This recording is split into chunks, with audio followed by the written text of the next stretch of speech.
दोस्तों, आज हम फिजिक्स के 20 महत्वपूर्ण प्रश्नों को डिस्कस करेंगे। क्वेश्चन नंबर 1 दिया गया है, शीतकाल में हम कमीज पहनकर ठंड महसूस क्यों नहीं करते। ओके, क्वेश्चन आपको समझ में आ गया होगा। तो यहाँ देखिए दिया गया है कि ए में दिया गया है कि कपड़ों में ऊष्मा होती है, जो क्लॉथ होते हैं उसमें हीट होती है। ये तो सरासर गलत बात है, क्लॉथ में हीट कैसे हो सकती है। बी ऑप्शन दिया गया, कपड़े ताप के कुचालक होते हैं। It means cloth is a bad conductor of heat, bad conductor of temperature, यानी बैड कंडक्टर ऑफ टेम्परेचर, ताप के कुचालक होते हैं और इसी के कारण न तो शरीर से गर्मी निकलने देते हैं और न ही वातावरण की ठंडक को शरीर में आने देते हैं। तो बेस्ट ऑप्शन आपका हो जाएगा ऑप्शन नंबर बी, क्योंकि देखा होगा आप लोगों ने कि गर्मी का जब मौसम होता है तो हम क्या करते हैं, कम कपड़े पहनते हैं, क्योंकि अपने बॉडी टेम्परेचर को 37 डिग्री 37 डिग्री हमको मेंटेन करना होता है। और ठंडक के मौसम में वातावरण का तापमान कम हो जाता है तो हमारे शरीर का भी तापमान कम होने लगता है। इस वजह से हम कपड़े ज़्यादा पहनते हैं ताकि अंदर का जो हीट है वह बाहर न जा ना पाए, मतलब हमारा बॉडी जो है डायरेक्ट जो है इन्वायरमेंट के कांटेक्ट में न आने पाए। ठीक है, तो बी वाला सही हो जाएगा। क्वेश्चन नंबर 2, दूसरा क्वेश्चन दिया गया है कि भाप जब 100 डिग्री सेंटीग्रेड के जल में बदलता है तो कितने कैलोरी ऊष्मा निकलती है। बहुत ही अच्छा क्वेश्चन है। भाप जब 100 डिग्री के जल में बदलता है तो कितने कैलोरी ऊष्मा निकलती है। तो इसमें हो जाएगा 536 कैलोरी, ये वाला ऑप्शन सही हो जाएगा। बार बार क्वेश्चन एग्जाम में पूछा जाता है, इसको याद कर लीजिए। ऊष्मा संचरण के संवहन विधि का सबसे अच्छा उदाहरण है, हीट कन्वेक्शन का बेस्ट एग्जाम्पल कौन सा है। ये दिया गया है, समुद्री हवाएं तथा स्थल हवाओं का चलना, सी ब्रिज और लैंड ब्रिज कहते हैं। ये ब्रिज जो है BREEZ ब्रिज हो जाएगा। ठीक है, BREEZ। तो sea breeze and land breeze, option A. तो ऑप्शन ए इसमें से सही हो जाएगा, convection. In case of convection method में क्या होगा कि जो समुद्री हवाएं और स्थलीय हवाओं का चलना, गर्मी के मौसम में क्या होता है, जो लैंड एरिया होता है, मतलब कि जो स्थलीय भाग होता है, जब सूर्य का प्रकाश तेज़ी से पड़ता है तो बहुत तेज़ी के साथ क्या होता है, गर्म होता है। तो जो गर्म होता है तो हवाएं ऊपर की ओर उड़ती हैं, हवाएं गर्म होकर क्या होती हैं, हल्की हो जाती हैं और ऊपर की उठती हैं। ऊपर की ओर उठती हैं तो जो हवा ऊपर की तरफ गई, जब उस जगह का स्थान लेने के लिए बाहर से समुद्र से हवाएं चलती हैं, तो इसे हम कहते हैं आकर उस स्थान को कवर करती है, इसे हम कहते हैं सी ब्रिज कहते हैं। मतलब समुद्र से हवाओं का चलना किधर, स्थल भाग की तरफ। और जो लैंड ब्रिज होता है, लैंड ब्रिज में क्या होगा कि लैंड ब्रिज में जैसे कि मान लीजिए जब वाटर बॉडी जो है, जल का भाग बहुत धीरे धीरे गर्म होता है और बहुत धीरे धीरे क्या होता है, ठंडा होता है। तो जो सी ब्रिज वाला है उसका जस्ट अपोजिट होता है लैंड ब्रिज का कॉन्सेप्ट, मतलब जब स्थल से हवाएं चलती हैं। ओके, तो समुद्र में क्या होगा, समुद्र के ऊपर जो लो प्रेशर बनेगा, लो प्रेशर मतलब वहाँ से हवाएं जब बाहर की तरफ चलेंगी उस समय क्या होगा, उस स्थान को कवर करने के लिए बाहर से लैंड से हवाएं समुद्र की तरफ चलने लगती हैं, उसे हम कहते हैं लैंड ब्रिज। तो समझ में आ गया होगा। तो ऑप्शन ए, इसे कहते हैं हीट कन्वेक्शन, ऊष्मा संचरण का संवहन विधि द्वारा हो जाएगा। ठीक है, इसके बाद देखिए हीट, गुप्त ऊष्मा का यूनिट क्या है। गुप्त ऊष्मा लेटेंट हीट कहते हैं। तो एक फार्मूला होता है Q = M × L, where L is a latent heat. तो अगर हम कहें L इक्वल टू क्या होगा, तो L equal to Q upon M हो जाएगा, और Q इज अ हीट, तो हीट का यूनिट क्या होता है, L equal to Q upon M, Q upon M. M का यूनिट होता है kilogram, M K S unit, और क्यू का joule, okay, J O U L E, joule, तो जूल पर केजी हो जाएगा। ऑप्शन देखिए कौन सा इसमें से है, केल्विन है कि जूल पर kg, option A is correct. Okay, प्रकाश का तरंग सिद्धांत,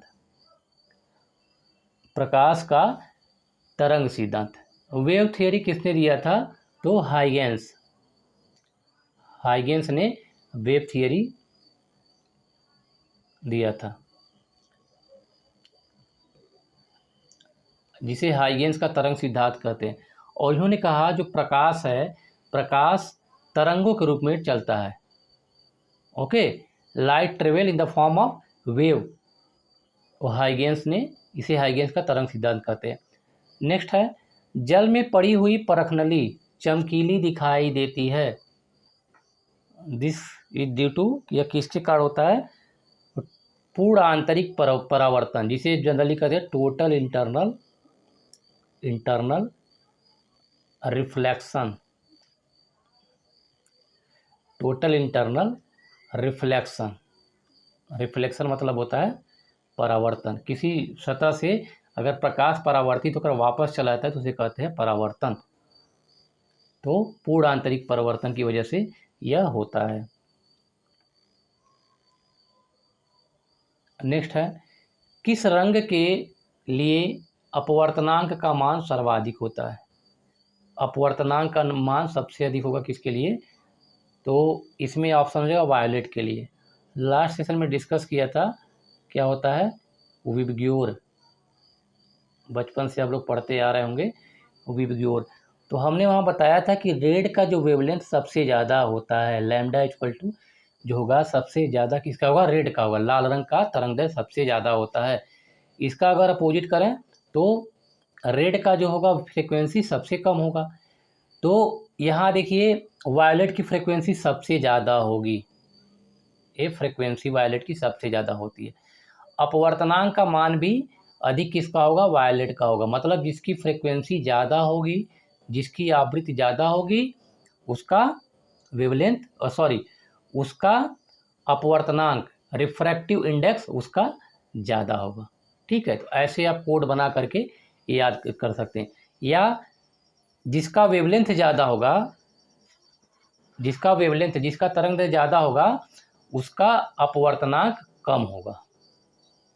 तो इस तरह आप कोई भी कोड वगैरह बना के याद कर सकते हैं।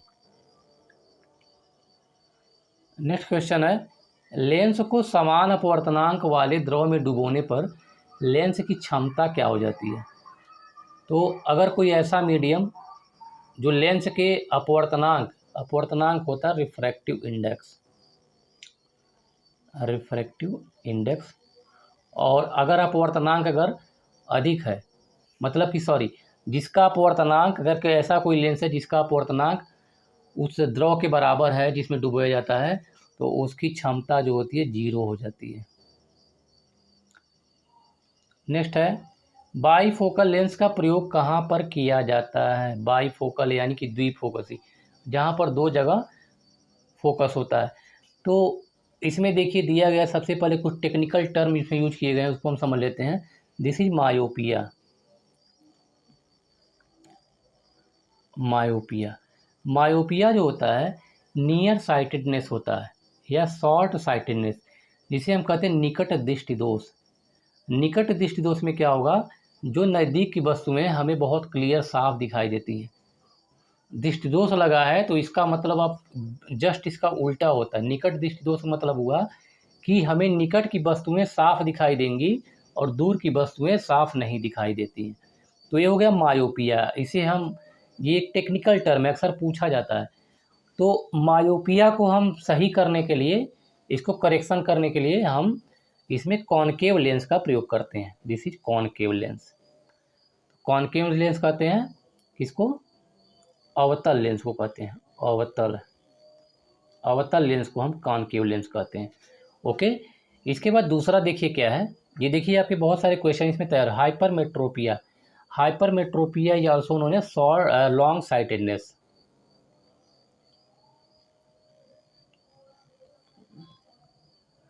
लॉन्ग साइटेडनेस, लॉन्ग साइटेडनेस यानी कि दूरदृष्टि दोष इसे कहते हैं, hypermetropia. This is hypermetropia, hyper METROPIA, this is hypermetropia. Hypermetropia का करेक्शन करने के लिए हम किसका प्रयोग करेंगे? कॉन्वेक्स लेंस का। This is convex lens, convex lens का प्रयोग करते हैं। थर्ड वन इज, यानी ऑप्शन सीधे एस्टिग्मैटिन में दिया है। एस्टिग्मैटिन में, एस्टिग्मैटिन में क्या होगा कि जिसे हिंदी में अबिंदुकता कहते हैं।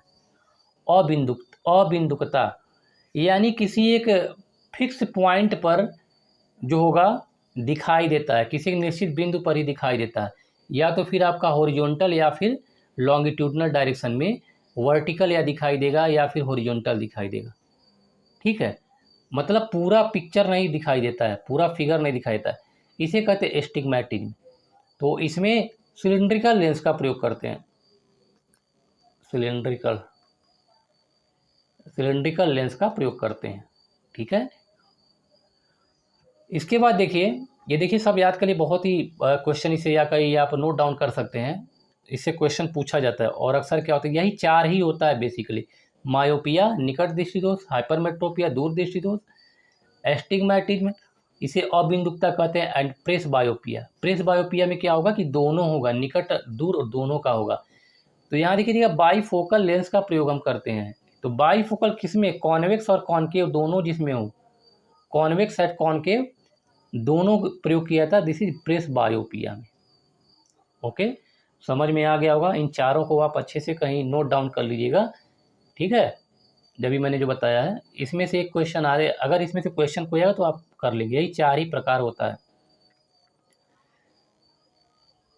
क्वेश्चन नंबर 10 दिया गया, मनुष्य को ध्वनि कंपन की अनुभूति होती है तो किस में होती है? यह जो होगा 20 से 20,000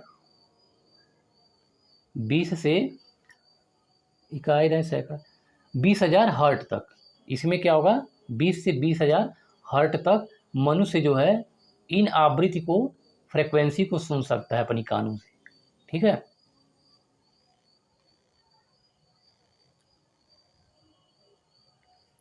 नेक्स्ट है, साउंड किससे पास नहीं हो सकती है, किसके द्वारा, किस माध्यम से गुजर नहीं सकती है, ध्वनि नहीं गुजर सकती है। तो यहाँ देखिए, एयर में तो बिल्कुल जाएगी, स्टील, वाटर, स्टील में सबसे ज़्यादा, एल्युमिनियम में ज़्यादा होता है। इसकी मतलब जो ध्वनि की तीव्र, ध्वनि की चाल है सबसे ज़्यादा जो मेटल में पाई जाती है। तो यहाँ देखिए पूछा गया कि किससे नहीं जा सकते, तो निर्वात, निर्वात मतलब होता है वैक्यूम, जहाँ पर एयर भी ना हो, वैक्यूम। वैक्यूम मतलब होगा एयर की अगर उपस्थिति नहीं है, मतलब कि अगर कोई भी साउंड हमें सुनाई देती है तो वह वायु के द्वारा, एयर मीडियम है, एयर मीडियम का कार्य करता है, और एयर के माध्यम से ही वायु, यानी कि जो साउंड है, साउंड ध्वनि एक स्थान से दूसरे स्थान पर ट्रेवल करती है। अगर बिल्कुल वैक्यूम हो, वायु भी ना हो, तो उसे हम कहते हैं निर्वात, निर्वात। तो निर्वात में क्या होगा, ध्वनि एक स्थान से दूसरे स्थान पे नहीं पहुंच पाएगी, सुनाई नहीं देगा। बगल में कोई साउंड बजा रहा है, हथौड़ा पीट रहा है, हमें सुनाई नहीं देगा। ठीक है, क्योंकि एयर जो है, सुनाई क्यों होता है, एयर हर जगह पर प्रेजेंट है, हर जगह एयर की उपस्थिति है। क्वेश्चन नंबर 12 दिया गया है, कथनों में से असत्य कथन को चुनना है। तो यहाँ देखिए, ग्रहों की गति संबंधी नियम केपलर ने दिया था, सही है। ओके, इसके बाद देखिए, ये केपलर ने दिया था। द्रव का दाब द्रव के घनत्व पर निर्भर करता है, ये भी सही है। साबुन एवं डिटर्जेंट है, जो सॉप और डिटर्जेंट पाउडर होते हैं, ये क्या करते हैं, वाटर के सरफेस टेंशन को बढ़ा देते हैं। तो बढ़ाते नहीं है, बल्कि सरफेस टेंशन को कम करने का काम करते हैं, इसीलिए मैल वगैरह जो है जल्दी से साफ़ हो जाती है, जल्दी से धूल मिट्टी जो कपड़े में लगे थे निकल जाते हैं। तो सरफेस टेंशन को कम करने का काम करते हैं। ये वाला कथन जो है असत्य हो जाएगा, गलत हो जाएगा, असत्य कथन चुनना है। इसके बाद ये ताप बढ़ाने पर द्रव की श्यानता घट जाती है। तो ये तो बहुत आप प्रैक्टिकली भी देख सकते हैं। फॉर एग्जांपल जैसे सरसों का तेल है या हनी है, इनकी जो श्यानता होती है, श्यानता जो होती है विस्कोसिटी, VISCOCIT, विस्कोसिटी। तो विस्कोसिटी जो होगा, वे विस्कोसिटी मतलब होता है गाढ़ापन। आप सामान्य अगर भाषा में कहें तो गाढ़ापन होता है, सामान्य शब्दों में गाढ़ापन। तो बहुत ही सामान्य सी बात है, अगर कोई गाढ़ी चीज़ है जिसकी श्यानता अधिक है, उसे अगर गर्म करेंगे तो क्या होगा, बहुत ही पतला होता चला जाएगा। ओके, तो वह ये द्रव की श्यानता घट जाती है। ये सही है, तो सी वाला इसमें सत्य कथन हो जाएगा। नेक्स्ट है, नीचे दिए गए कथनों पर विचार कीजिए और सही कथन चुनिए। सेकेंडरी सेल को स्टोरेज सेल भी कहते हैं। This is the correct option, पहला वाला सही है। इसके बाद देखिए इलेक्ट्रिक फ्यूज वायर जो होता है, देखा होगा आप लोगों ने, घरों में जब वायरिंग होती है तो बोर्ड में एक फ्यूज प्लग लगाया जाता है।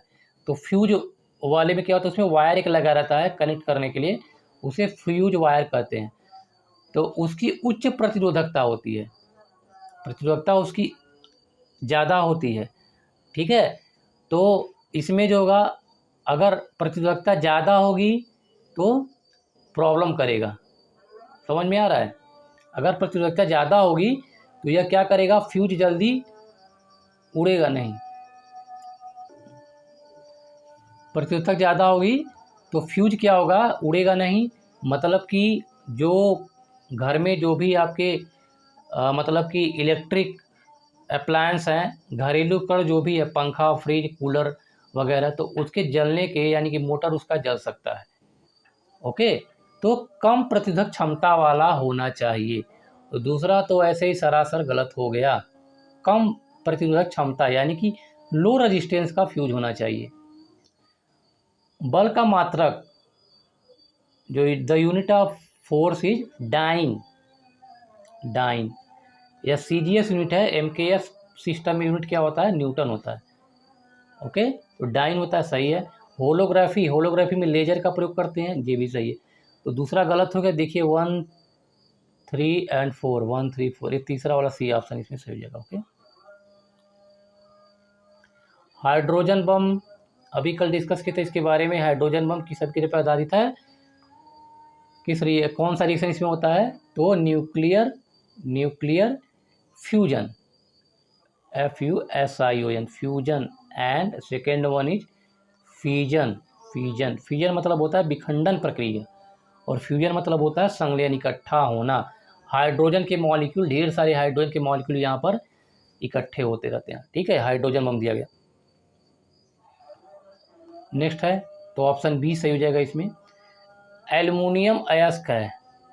एल्युमिनियम किसका ओर है, एल्युमिनियम का ओर कौन सा इसमें से, अयस्क एल्युमिनियम का अयस्क कौन सा है, तो बॉक्साइट है, क्रायोलाइट भी है। ए मैग्नेटाइट तो आयरन का अयस्क होता है। तो देखिए A and B both are correct, यहाँ बॉक्साइट और क्रायोलाइट दोनों सही है। ओके, अक्सर ऑप्शन में बॉक्साइट आता है, तो इसीलिए क्वेश्चन को मैंने फ्रेम किया कि क्रायोलाइट भी एल्युमिनियम का ओर होता है। ओके, इसको याद कर लीजिएगा। वॉशिंग सोडा को क्या काम क्या होता है, कपड़े वगैरह जो धुलते हैं, जो पाउडर होता है डिटर्जेंट पाउडर, उसमें वॉशिंग सोडा का प्रयोग किया जाता है। तो पूछा जा रहा है कि क्या होता है, तो ये सोडियम कार्बोनेट होता है वॉशिंग सोडा सोडियम कार्बोनेट होता है। बेकिंग सोडा होता है सोडियम बाइकार्बोनेट, बेकिंग सोडा कहते हैं सोडियम बाइकार्बोनेट। नीचे दिए गए कथनों में से असत्य कथन चुनना है। ओके, तो यहाँ देखिए जिप्सम से प्लास्टर ऑफ पेरिस प्राप्त किया जाता है, प्लास्टर ऑफ पेरिस सही है। कैल्शियम हाइड्रोक्साइड CaOH का होल ट्वाइस, OH का होल ट्वाइस, ये क्या होता है, बुझा चूना होता है, CaOH का होल ट्वाइस। इसके बाद देखिए ब्लीचिंग पाउडर का उपयोग कीटाणुनाशक के रूप में किया जाता है, कीटाणुनाशक के रूप में किया जाता है। फेरस सल्फेट का दूसरा नाम नीला कशीस है, ब्लू विट्रियोल, तो ये गलत हो जाएगा। ओके, डी वाला गलत हो जाएगा सत्य कथन।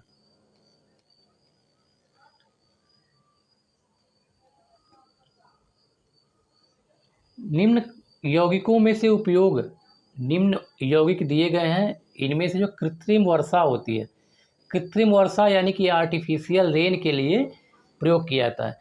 हेलीकॉप्टर वगैरह से क्या करते हैं, ऊपर सिल्वर आयोडाइड का छिड़काव करते हैं। ये सिल्वर आयोडाइड को स्प्रे कर देते हैं जिस एरिया में रेनफॉल करानी हो, तो उसको स्प्रे कर देते हैं। उसके बाद क्या होता है, यह कृत्रिम वर्षा जल के रूप में यह नीचे ज़मीन पर गिरता है, तो सिल्वर आयोडाइड का प्रयोग किया जाता है, सिल्वर आयोडाइड। कृत्रिम हीरा किसे कहते हैं, आर्टिफिशियल डायमंड। आर्टिफिशियल, बहुत ही बढ़िया सवाल है, artificial diamond. Artificial diamond this is silicon carbide. Silicon carbide को आर्टिफिशियल डायमंड कहा जाता है। ओके, नेक्स्ट क्वेश्चन दिया गया, सर्वाधिक यौगिक बनाने वाला जो अक्रिय गैस है। आपने मेंडलीव का पीरियोडिक टेबल पढ़ा होगा, उसमें जो दिया गया है अक्रिय गैस के बारे में दिया गया है, हीलियम, नियान, आर्गन, क्रिप्टन, जीनान और radon. Helium, नियान, argon, krypton, xenon और रेडॉन, तो ये अक्रिय गैस होती हैं। तो दिया गया कि सर्वाधिक यौगिक कौन सा बनाता है, तो ये जीनान जो है सर्वाधिक यौगिक बनाने वाला अक्रिय गैस है। ओके, तो ये 20 महत्वपूर्ण प्रश्न कंप्लीट हो गए, और आपने देखा होगा कि अच्छे से हमने इसको अच्छे से डिस्कस कराया है, ताकि किसी भी प्रकार की आपको प्रॉब्लम ना हो। अगर कहीं पर भी समझ ना आए, किसी भी प्रकार की क्वेरी हो, तो आप कमेंट बॉक्स में टाइप करके हमसे पूछ सकते हैं।